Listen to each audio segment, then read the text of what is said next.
ನೀವು ಲೈಫಲ್ಲಿ ಸಿಕ್ಕಾಪಟ್ಟೆ ನೆಗೆಟಿವ್ ಕಾಮೆಂಟ್ಸ್ಗಳನ್ನು ನೋಡಿದ್ದೀರಾ, ಇವಾಗ ಗೊತ್ತಾಯ್ತು. ಡೈಲಿ ನೋಡ್ತಿರ್ತೀನಿ. ಡೈಲಿ ನೋಡ್ತಿರ್ತೀರಾ. ಆ್ಯಂಡ್ ಡಿಜಿಟಲಲ್ಲೂ ಕೂಡ ಎಷ್ಟೊಂದು ನೆಗೆಟಿವ್ ಕಾಮೆಂಟ್ಸ್ಗಳು ಬರ್ತಾ ಇರುತ್ತೆ. ನಮ್ಮ ವಿಡಿಯೋಗಳಲ್ಲಿ 90% ಆಫ್ ದ ಕಾಮೆಂಟ್ಸ್ ಪಾಸಿಟಿವ್. ನಾವು ಒಂದು ಏಡಿ ರುಬ್ಬೋದೊಂದು ವಿಡಿಯೋ ಮಾಡಿದ್ವಿ ಆಯಿತಾ. ಮಲೆನಾಡಿನ ಬದುಕಲ್ಲಿ ಅದೊಂದು ಅವಿಭಾಜ್ಯ ಅಂಗ. ಮಳೆಗಾಲ ಬಂದ ತಕ್ಷಣ ಹೋಗು ಹುಲ್ಲೇಡಿ ಹಿಡಿ ತಗೊಂಬ ರುಬ್ಬು ಸೋಸು ಸಾರು ಮಾಡೋದು ನಮ್ಮ ಅವಿಭಾಜ್ಯ ಅಂಗ. ನಾವು ದೇವರಾಣೆಗಳು ಕ್ಯಾರೆಟ್ ಗಿರೆಟ್ ಎಲ್ಲ ನಮ್ಮ ಬಾಲ್ಯದಲ್ಲಿ ನಾವು ತಿಂದೇ ಇಲ್ಲ. ಕೆಸಿನ ಕೊಟ್ಲು, ಮೀನು ಸಾರು, ಏಡಿ ಸಾರು, ಈ ಏನೋ ಬಚ್ಚಿದ ಪಲ್ಯ ಇಂಥವೇ ತಿಂದಿರೋದು. ನೋಡಿ ಜನರ ಮೆಂಟಾಲಿಟಿ ಹಿಂಗಿದೆ ಅಂತ.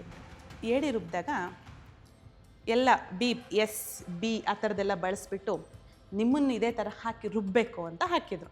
ನಾವು ಈ ಥರ ಕೆಲಸ ಮಾಡಿರ್ತೀವ, ನಾವು ಅದನ್ನು ಬಯಸ್ಕೊಳೋದಕ್ಕೆ. ನೀವು ಚೀನಾಗಿಂತನೂ ಕಡೆ ನನಗಂತೂ ಒಬ್ರು ಹೆಂಗೆ ಬೈದು ಗೊತ್ತಾ, ಕರ್ಮ ರಿಟರ್ನ್ಸ್, ಇನ್ನೇನು ನಿನ್ನ ಲೈಫ್ ಹೆಂಗಾಗುತ್ತೆ ನೋಡು, ಹಿಂಗೆ ಚೇಂಜ್ ಆಗುತ್ತೆ, ಹಂಗೆ ಹಿಂಗೆ ಅಂತೆಲ್ಲ ಕಾಮೆಂಟ್ ಮಾಡಿರ್ತಾರೆ.